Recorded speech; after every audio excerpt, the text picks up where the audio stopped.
જો કેરીઓ આવી તમારી ગોફરના ગોળા ગોળે આવી તમારી કેરીઓ. પેલું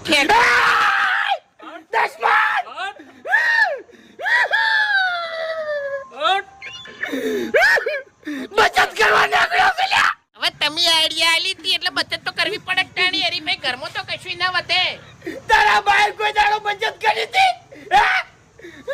મારી વાત સાંભળો બચત તમારે છે ને મારા પૈસા રાખવા હોય તો રાખો ના રાખવા હોય તો કોઈ નહીં આવી બાવ હમ નહીં બોલવાનું ટાણી અલ્યા મારી હાથ પેઢી સુધી તારો 1 રૂપિયો નહીં રાખવો મારે. અલ્યા તાર જેવા તો પૈસા ના રાખો લ્યા નકી મોણા શાંતિથી જીવી નાખે. હવે મારી ભૂલ થઈ ગઈ તે મેં તમારા પૈસા રાખ્યા લ્યા.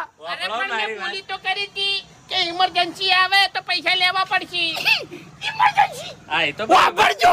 ઇમરજન્સી કેસે ઇમરજન્સી કેસે હો. હા આ કેરીઓ તમે પકડો હો મારાથી શાન નહીં થાતું. એ તો બતાવી છે બાય બાય પૈ પૈ નો હિસાબ એક લેશો અમે મિનિટ. આ હું તમને જે હિસાબ બતાવું હા. એમાં ખાલી મને તમે ઇમરજન્સી બતાવજો. હા. બરાબર જુઓ 9500 રૂપિયા હોય એને મને આલ્યા હાલે રાખવા માટે. હા હા તરત ને તરત અભાન મેલ્યો ગેસના બાટલા માટે 1000 રૂપિયા લઈ ગયા. લીધા બરાબર કેટલા વધ્યા 8500 રૂપિયા. એક મિનિટ 30 રૂપિયા મેં જમા કરાયા હતા ને.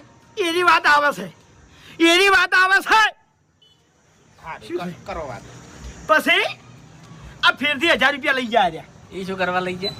શા માટે લઈ ગયા એટલે 1000 રૂપિયા ફેરથી લાઈટ બિલ ભરવા. લાઈટ બિલ ભરવા માટે. બરાબર કેટલા વધ્યા 7500 રૂપિયા. હા. પછી ફેરથી હું ખાતો તો હા. બાપુજી બેઠો ખાતો તો અને આ દેશમાં આવ્યો 500 રૂપિયા લેવા માટે. હું 500 રૂપિયા લેવા માટે ઘરમાં ગયો વર્તે આવતો તો એટલી કળા તો મોસમ બેઠો બધું કહી ગયો. અરે